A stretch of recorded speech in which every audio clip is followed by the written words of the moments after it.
Novels Changing the Way World Eats by Tenali Double Horse.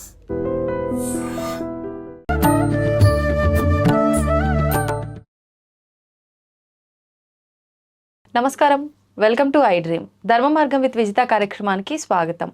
ప్రస్తుతం మనతో పాటు ఉన్నారు ప్రముఖ జ్యోతిష్య వాస్తు పండితులు, లలిత ఉపాసకులు శ్రీ శ్రీ శ్రీ నానాజీ పట్నాయక్ గారు. ఇప్పుడు గురుగారితో మాట్లాడి మరిన్ని విషయాలు తెలుసుకుందాం. నమస్కారం గురుగారు. శ్రీమాత్రే నమః. గురుగారు, మనకు మరికొద్ది రోజుల్లో వినాయక చవితి పండగ ప్రారంభం అవబోతోంది, నవరాత్రులు. అయితే చాలామంది వినాయక చవితి రోజు మాత్రమే విగ్రహాన్ని తీసుకొచ్చుకుంటారు, కానీ కొంతమంది ముందు రోజే తీసుకొచ్చుకుంటారు. కానీ ఈ మధ్యకాలంలో కొన్ని సందర్భాల్లో చూస్తున్నాము, వాళ్ళు వర్క్ చేసే ప్లేసెస్లో ముందుగానే అందరికీ ఇవ్వటం అనేది జరుగుతూ ఉంది. అలా ఇచ్చినప్పుడు ఇన్ని రోజుల ముందు నుంచి మేము వినాయకుడిని ఇంటికి తీసుకెళ్ళొచ్చా, తీసుకెళ్లటం వల్ల ఏమైనా తప్ప, అంటే ఈ తీసుకెళ్లిన రోజు నుంచే లెక్కలోకి వస్తుందా ఏంటి అని ఇలా చాలా మంది ఆలోచిస్తూ ఉన్నారు. అసలు ఏ రోజున మనం విగ్రహాన్ని ఇంటికి తీసుకెళ్తే కరెక్ట్ అంటారు? ఆ రోజు పొద్దున్నే కొనుక్కుంటారు, ముందు రోజు తీసుకెళ్తారు, తప్పేం లేదు. దానికి ప్రాణప్రతిష్ఠ ఏం జరగదు కదా. ఇలా అంటే ఇప్పుడు మరి షాప్లో ఉంటాయి అన్ని రోజుల నుంచి, అవును, ఒక షాప్ తీసుకొని పెట్టుకున్నారు, మరి దానికి ఏంటి అంటే అలా కాదు. మనం ఏ రోజైతే తీసుకెళ్ళినప్పటికీ కూడా దానికి చాలామంది ఏం చేస్తారంటే నేత్రాలకు చిన్న బట్టలా కట్టేస్తారు, మూసి పెట్టేస్తారు. మీరు ఆ రోజు ప్రాణప్రతిష్ఠ చేసి పూజాది కార్యక్రమాల్లో నుంచి ఆ రోజు నుంచే లెక్కలోకి వస్తుంది. ఎందుకంటే చవితి రోజు కదా మనం పూజ చేసేది. ఒకటి. రెండవది ఏమిటి అంటే వినాయకుడిని ముఖ్యంగా ఎవరైతే ఓం వక్రతుండాయ నమః అని చెప్పి ఎవరైతే పూజిస్తారో వారికి ఆటంకాలు తొలగుతాయి. ఇందులో ఆ యొక్క తొండము లెఫ్ట్ సైడ్ ఉన్న తొండం అయితే మానసిక రుగ్మతలు, మానసిక స్ట్రెస్ని తగ్గిస్తుంది.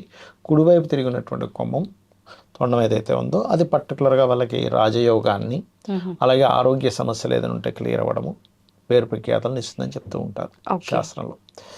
ఇక వినాయకుడు అంటే ఓంకార స్వరూపం.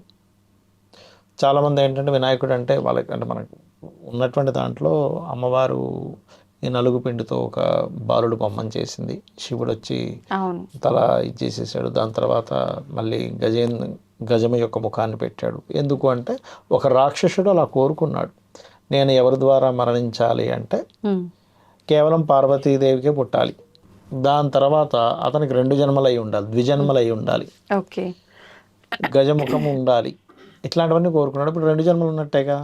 పార్వతీదేవికి పూజ అయింది కదా, ఆమె నలుగుతో తయారు చేసింది కదా. ఇలాగ కోరికలు ఉండండి, అలాంటి వాడితో నేను ఇది అవ్వాలంటే అది అసాధ్యం అనుకున్నాడు. ఉట్టి పార్వతీదేవికి ఎట్లా పుడుతుంది, పరమేశ్వరుడు లేకుండా అనుకున్నాడు. 2 జన్మలు ఎట్లా పుడతాడు, ఎవరైనా ఒక మనిషి అన్న ఒకటే జన్మ కదా అనుకున్నాడు. కానీ అది ఆ యొక్క లీల ద్వారా అలా. దీనికి మళ్ళీ ఇంకొక వెర్షన్ కూడా ఉంది. పార్వతీదేవి కడుపులో ఉండగానే ఒక రాక్షసుడు వచ్చి తల తీసేసాడని, దాని తర్వాత అది 2వ వెర్షన్ కూడా ఉంది మనకి. అంటే నేను ఎందుకు చెప్తున్నానంటే ఇదేంటి మరి అది కరెక్టా ఇది కరెక్టా అంటే, మనకి విష్ణుమూర్తి ఏ రకంగా అయితే రకరకాల అవతారాల్లో వచ్చాడు, విష్ణు అవతారమే, ఇలాగే గణపతి కూడా చాలాసార్లు 32 అవతారాల్లో వచ్చాడు ఆయన. ఇంకొన్ని శాస్త్రాల్లో అయితే 56 అని చెప్తూ ఉంటారు.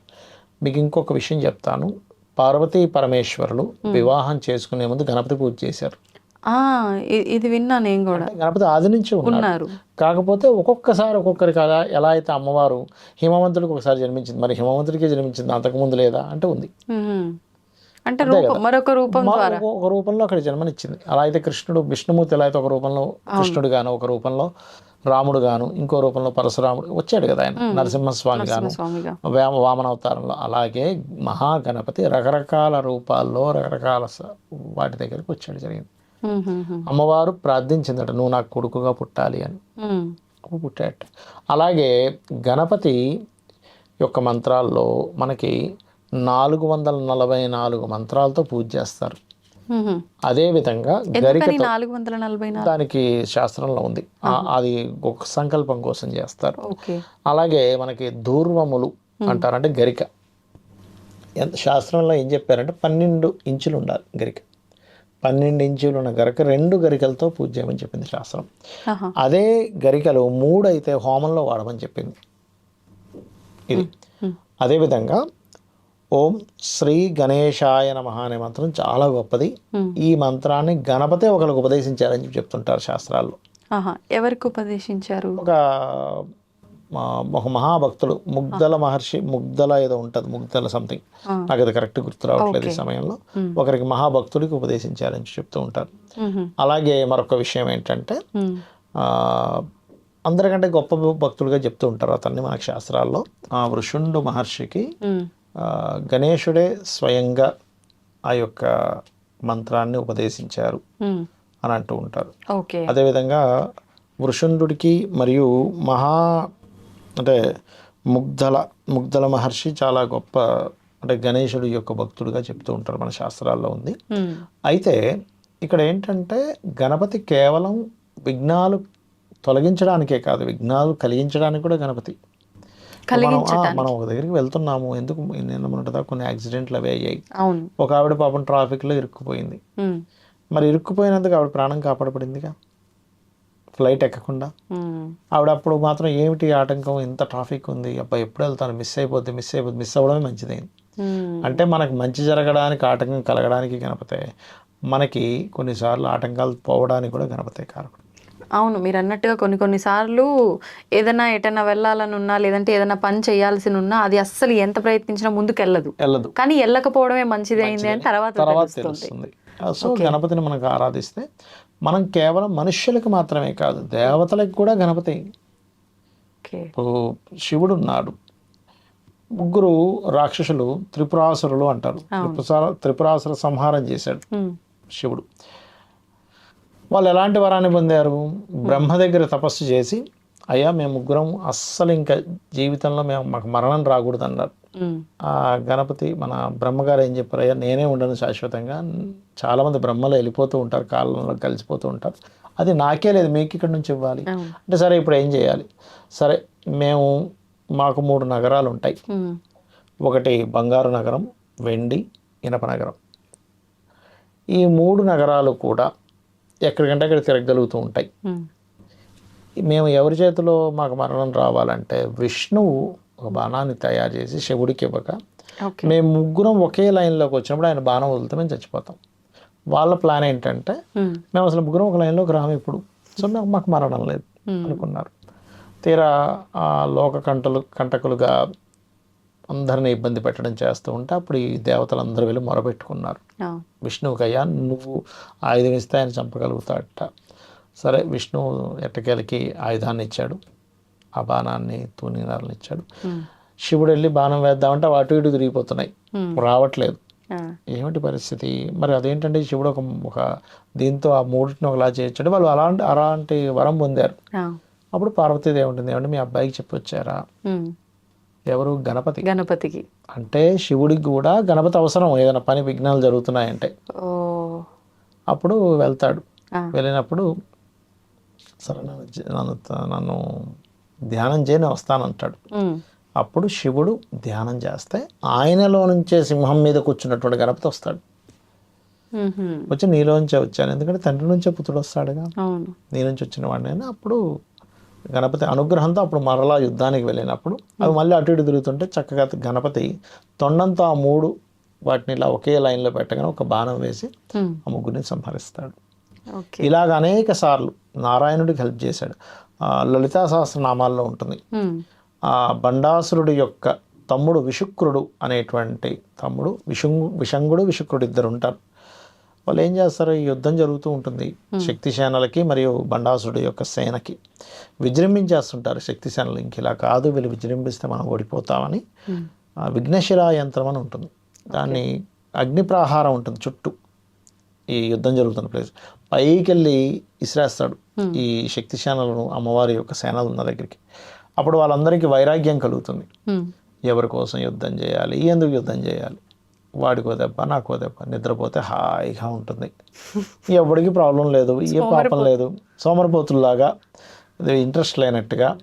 ఎలా అయితే మన అర్జునుడు మాటలు చెప్తాడు సరే యుద్ధరంగంలోకి వెళ్ళాక, నేను యుద్ధం చేయను, ముష్టి ఎత్తుకుంటాను ఇలా అంటాడు కదా. అలా వీళ్ళందరూ కూడా ఏంటంటే ఎందుకు యుద్ధం చేయాలి, ఎవరి కోసం యుద్ధం చేయాలి, ఏ పాపం అంటది, హ్యాపీగా నిద్రపోతే ఎవరికి ప్రాబ్లం లేదు, ఇలాంటి మాటలు మాట్లాడుతూ వీళ్ళ వారాహి అమ్మవారు, మంత్రిని అమ్మవారు చేస్తుంటారు. ఈ మా శ్యామల అమ్మవారు, మంత్రిని అంటారు శ్యామల అమ్మవారిని, లెగండి లెగండి ఏంటంటే వీళ్ళు ఇలాంటి మాటలు మాట్లాడితే వీళ్ళకి ఆశ్చర్యం వేసి, కాకపోతే ఆ విఘ్నేశ్వర యంత్రం వీళ్ళ మీద మాత్రం చూపించదు, శ్యామల వారాహి మీద చూపించలేదు దాని ప్రభావం.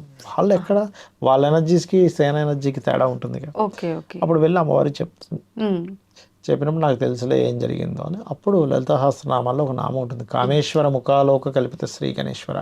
ఆ పక్కన కూర్చున్నటువంటి ఆ యొక్క పరమేశ్వరుని చూస్తే ఏం చేయాలి అంటే, నువ్వే అన్నావుగా ఏం చేయకూడదు అందుకే కూర్చున్నా అంటాడు. వాళ్ళిద్దరు నవ్వు నుంచి పుట్టినవాడు గణపతి.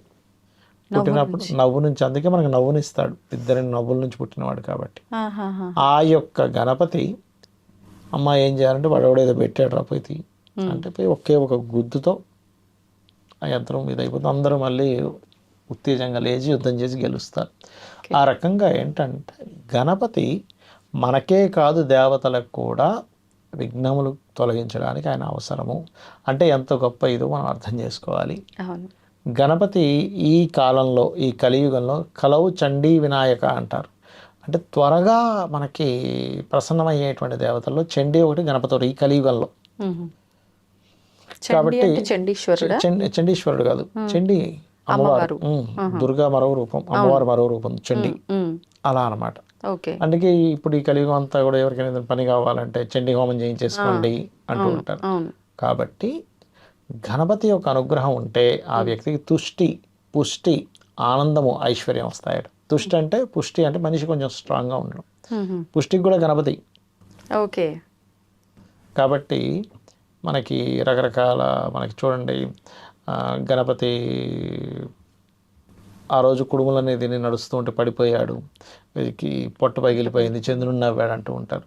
అంటే ఏమిటంటే నువ్వు గణపతిని ఇలా ఉన్నాడేమిటి, ఇలా ఈ ఆకారం ఉంది ఏంటి అనేది నువ్వు శంకించరాదు. అది ఒక అవతారం, ఒక రాక్షసుని సంహరించడానికి అవతారము. దానివల్ల నీకు ఇష్టం వచ్చిన రకరకాల గణపతులు చేయకూడదు. శాస్త్రంలో ఏం చెప్పారో అలా చేయాలి. అంటే చంద్రుడికి ఆ శాపం ఉంది.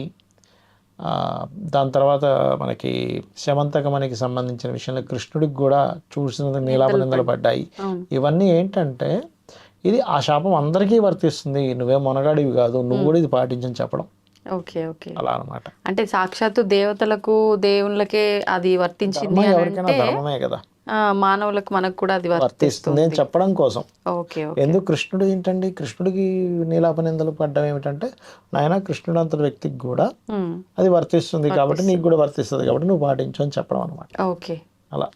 ధన్యవాదాలండి. శ్రీమాత్రే నమః. And for more videos, please subscribe to iDream. Please subscribe to iDream. Please subscribe iDream. And please subscribe to iDream.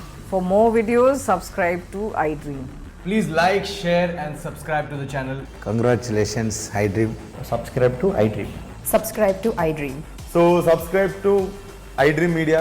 iDream ki iDream team andarki huge congratulations. Please subscribe iDream Media. Please subscribe to iDream. Subscribe iDream. Please subscribe to iDream. iDream అంటే నా కళల channel subscribe చేసుకున్న నోరు తిరుగుతలేదు, మీరైతే గంట గుర్తు కొట్టండి. For more such videos, please subscribe to iDream. Subscribe to iDream. Please subscribe to iDream. Please subscribe iDream Media. Please do subscribe to iDream. Please subscribe to iDream Media. For best entertainment and information, please subscribe iDream. And don't forget to subscribe to iDream.